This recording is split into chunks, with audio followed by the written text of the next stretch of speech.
Preparations are underway to elect Pope Francis's successor. Cardinals arrived at the Vatican this morning ahead of next week's conclave. Pope Francis is gone, and the Catholic Church must soon appoint a new pope.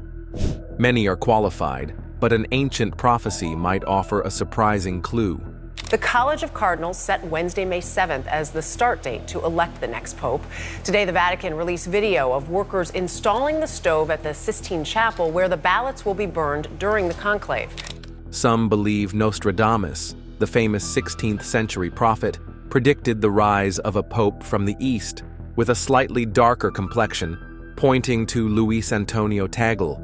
About 2/3 of the prophecies of Nostradamus have already come to fruition. That's why people keep looking to them for truth. Could a vision from centuries ago really guide the church today? Or are people simply reading too much into old words? Join us as we look into what Nostradamus predicted for Luis Antonio Tangle. Nostradamus predictions for Luis Antonio Tangle. On April 21st, 2025, news broke that shook the entire Catholic world. Pope Francis had died after suffering complications from a severe respiratory infection. He had been battling the illness for weeks, but passed away quietly in the Apostolic Palace at the age of 88. Pope Francis, head of the Catholic Church and sovereign of the Vatican City-State, has died aged 88. His death triggered an immediate outpouring of grief. World leaders, religious figures, and millions of ordinary people around the world mourned him, praising his life of humility, compassion, and reform. As we go to where history is unfolding in Rome, the funeral for Pope Francis is underway, with presidents, prime ministers and royalty all converging on St. Peter's Basilica. Just hours after the news, all eyes turned toward the next big question. Who will be the next pope? When will this pope be appointed? Stay tuned. The most interesting part is still ahead. The College of Cardinals quickly announced that a conclave would be convened in a matter of days. Discussions about possible successors began immediately. As usual, names of several well-known cardinals surfaced, but one figure stood out more than most: Luis Antonio Tagle, a cardinal from the Philippines. At the same time, an old name also resurfaced: Nostradamus. Though Nostradamus lived in the 16th century, many believe he predicted world events long before they happened. His prophecies are written in cryptic, poetic language. People have interpreted them in many ways.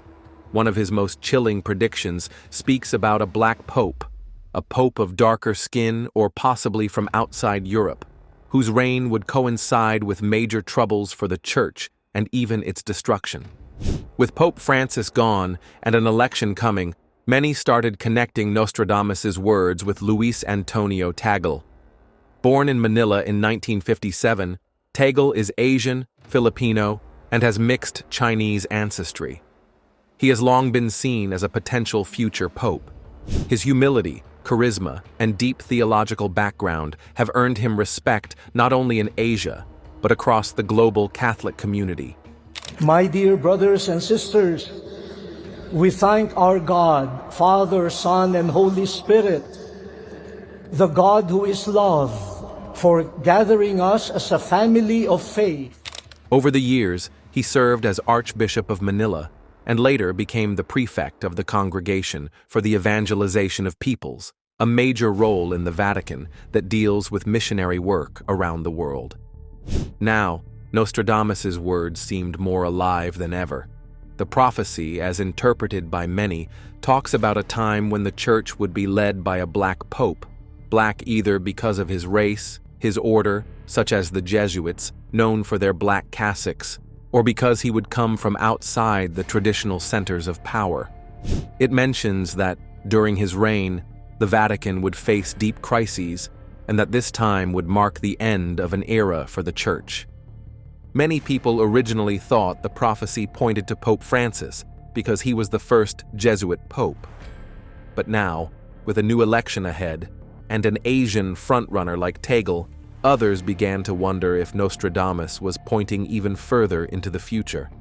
Tagle fits the description in some striking ways.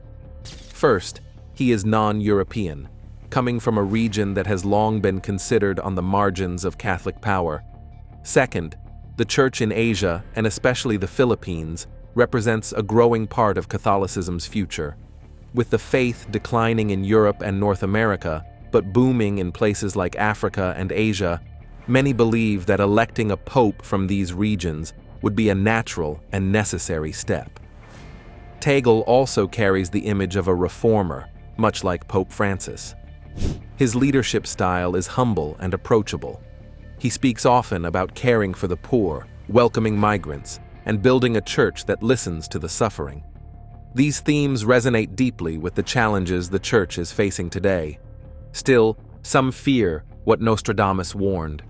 If Tagle were elected, would his papacy also bring turmoil? Would the challenges that Nostradamus hinted at, scandals, conflicts, even destruction, come to pass? Already, the Vatican is facing difficult times. Financial scandals have not fully gone away. Cases of abuse continue to surface, damaging the Church's credibility. There is deep division inside the Catholic community over issues like the rights of communities marginalized, based on orientation, women's roles, and interfaith dialogue. Some conservative groups have warned that the next pope could either heal or further divide the Church. If Tagle becomes pope, he would inherit these battles. His leadership could either fulfill the darker side of Nostradamus's warning or help prevent it. But what exactly did Nostradamus say? One of the quatrains, short, 4-line verses he wrote, is often cited. It talks about a man of dark complexion who will take the highest office of the Church. The prophecy warns of the great ruin of the sacred house during his time. Some translations also suggest that during his rule there would be wars and deep internal struggles within the Church. Of course, Nostradamus's writings are famously vague. He never used specific names or dates. Much of the interpretation is based on guesswork, and different people read different meanings into his words. But history shows that every time there is uncertainty, people look to Nostradamus for answers, however unclear they may be. Luis Antonio Tagle's life so far has been filled with moments that seem to line up with parts of the prophecy. He rose quickly through the Church ranks. He has built bridges across cultures. He has also faced tough criticisms from conservatives, much like Pope Francis did. His Asian identity brings a new face to the leadership of a historically Eurocentric Church. His soft-spoken but firm style reminds people of prophets, calm in voice but strong in conviction. As the conclave approaches, Tagle is among the top candidates. Betting markets and Vatican watchers have listed him among the favorites. Cardinals reportedly admire his ability to speak multiple languages, understand global issues, and connect with young people. If elected, Tagle would make history as the first Asian pope in modern times. He would symbolize the shifting center of Catholicism from the West to the global South. That alone would be a monumental change. But at the same time, Nostradamus's shadow would hang over the election. Would Tagle's election mean the start of a great renewal? Or would it bring the beginning of a painful era for the Church, as some fear Nostradamus predicted? Only time will tell.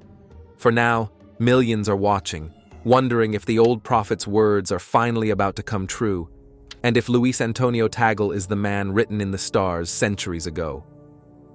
Now, talking about succession, who are the other people to be considered as pope who may be Tagle's rival in this race?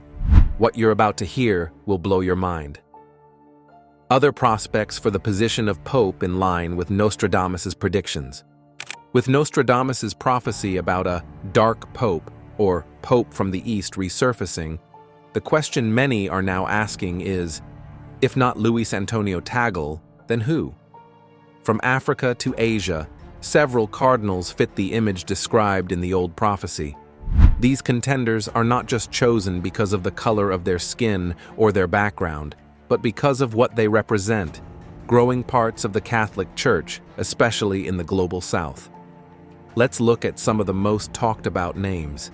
First is Cardinal Peter Turkson from Ghana. Turkson is one of the most respected African figures in the Church today. He has been close to the Vatican for years, serving in key roles under both Pope Benedict and Pope Francis. He's known for speaking boldly on issues like climate change, poverty, and economic justice.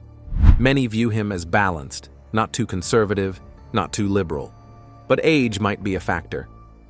At 76, he's just a few years younger than Pope Francis was when he was elected. In a church that's slowly trying to look younger and more connected to modern society, some feel his time may have passed. Then comes in Cardinal Robert Sarah from Guinea. If there's one African name that stands out on the conservative side, it's Sarah. His teachings are deeply traditional, especially regarding liturgy and family.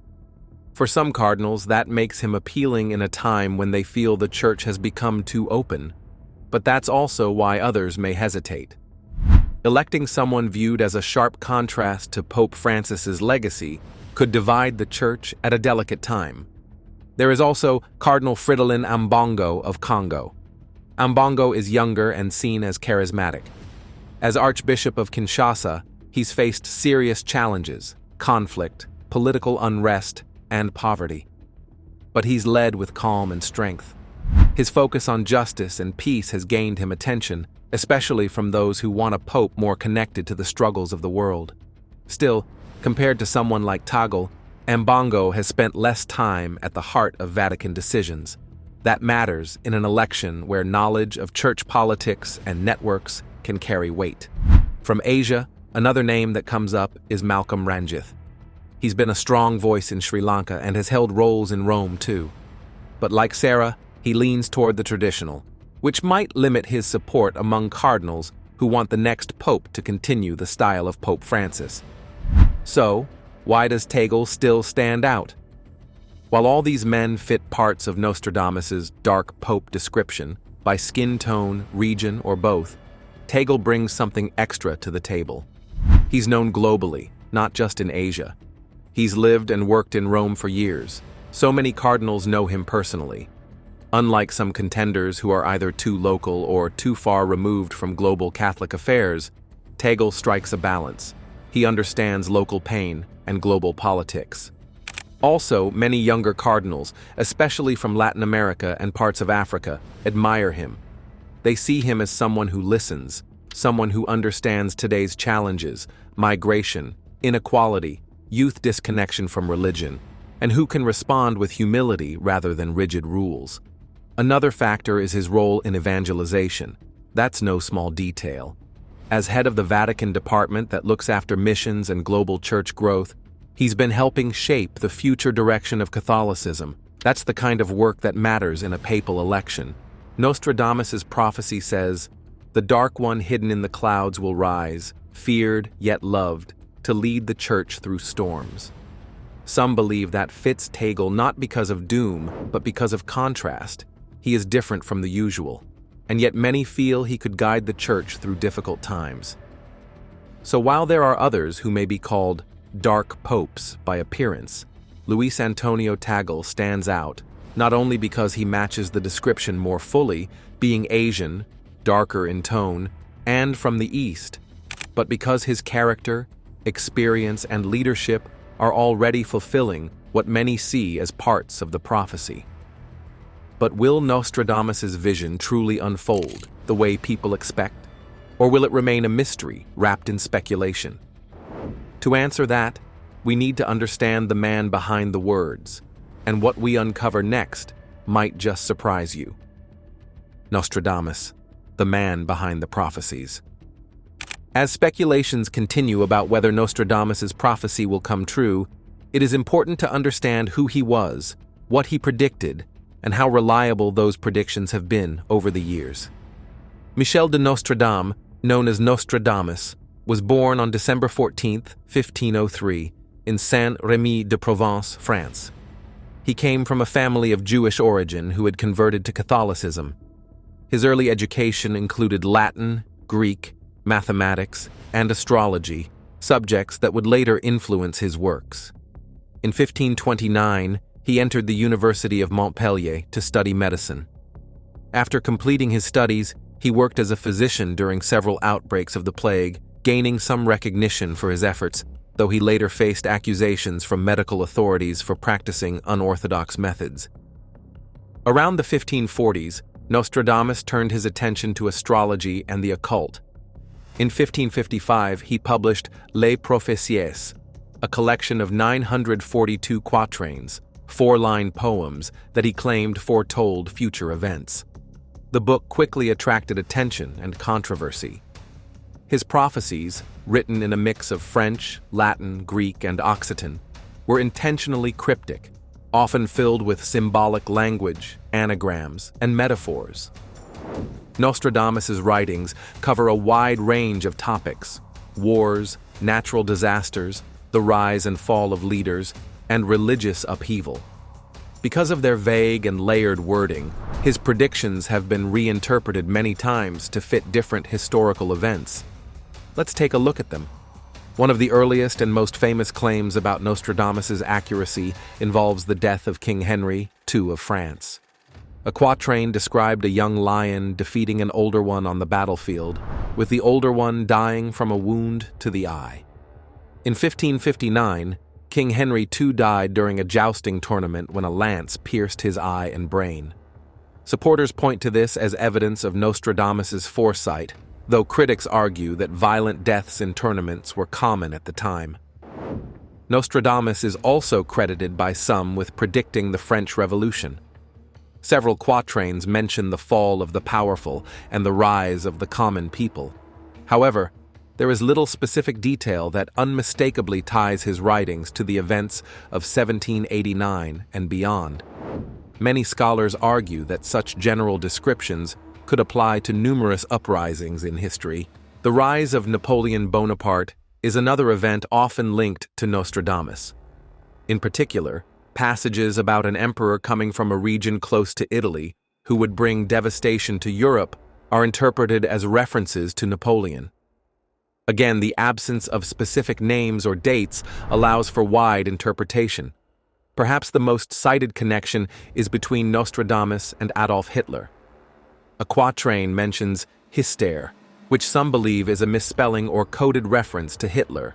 In reality, Hyster is an old name for the Danube River. Although the passage speaks of a cruel leader causing suffering, there is no direct and irrefutable connection to Hitler beyond loose interpretation. The September 11th attacks are also frequently associated with Nostradamus, though most of the quotes circulated after the attacks were fabricated or taken out of context. In truth, Nostradamus made no direct references to airplanes, skyscrapers, or New York. Several quatrains have been connected to natural disasters, such as earthquakes, floods, and fires. Given the regular occurrence of such events, it is not surprising that vague references to natural catastrophes can be linked after the fact. When evaluating Nostradamus's predictions, scholars note the heavy reliance on post-event interpretation. His quatrains are not precise forecasts, but open-ended poems that people reshape to fit contemporary events. He rarely included clear dates or unambiguous names, making it possible to apply his writings flexibly across centuries. Nostradamus's methods combined astrology, historical knowledge, and his observations of human nature. He believed that by understanding cycles in history and celestial patterns, one could foresee future trends. However, his approach lacked the systematic rigor of modern science. His visions were more intuitive than analytical. He lived during a time when Europe was experiencing constant turmoil. Wars, plagues, religious strife, and political instability were everyday realities. Many of his prophecies reflect the anxieties and fears of his era rather than specific visions of the future. Despite this, Nostradamus maintained that his writings were not meant to be easily understood. He wrote in his preface to Les Prophéties that clarity would be dangerous, implying that plain predictions might lead to accusations of sorcery or political meddling, both of which carried severe consequences in his time. His reputation grew during his lifetime and after his death. Several European rulers, including Catherine de' Medici, Queen Consort of King Henry II of France, reportedly consulted him for horoscopes and advice. His posthumous fame expanded during the 17th and 18th centuries, particularly when individuals looked for prophetic guidance during turbulent times. Nostradamus's impact continues today because of the human tendency to seek meaning in chaos. When major events happen, people naturally search for signs that they were foretold. Nostradamus's symbolic and flexible language provides a ready framework for these interpretations. Regarding the papacy, Nostradamus is often cited as predicting changes in the Church's leadership. Some claim he foresaw the fall of powerful religious leaders or schisms within the Church. However, as with his political and natural disaster prophecies, there is little hard evidence that any of these predictions match specific events before they happened. The prophecy about a dark one rising to lead the Church has been interpreted in different ways. Some take dark literally, referring to skin tone or origin. Others suggest it symbolizes a leader emerging from troubling times or bringing dramatic changes. The ambiguity leaves room for wide speculation. Another factor that complicates interpreting Nostradamus is the number of forged or misattributed prophecies. Over the centuries, numerous fake quatrains have been created and circulated, often during times of crisis, to support specific political or religious agendas. These fabrications further blur the line between Nostradamus's original work and modern interpretations. It is also worth noting that Nostradamus never claimed his prophecies were infallible. His writings show possibilities rather than certainties. Even among his contemporaries, opinions about him were divided. Some saw him as a wise seer, others as a charlatan. Modern historians and skeptics largely view Nostradamus as a clever writer rather than a true prophet. His ability to capture the fears and hopes of his time gave his work enduring appeal, but not necessarily predictive accuracy. In all, Nostradamus remains a significant cultural figure because his writings invite endless reinterpretation. His quatrains act as mirrors, showing the concerns of each generation that reads them.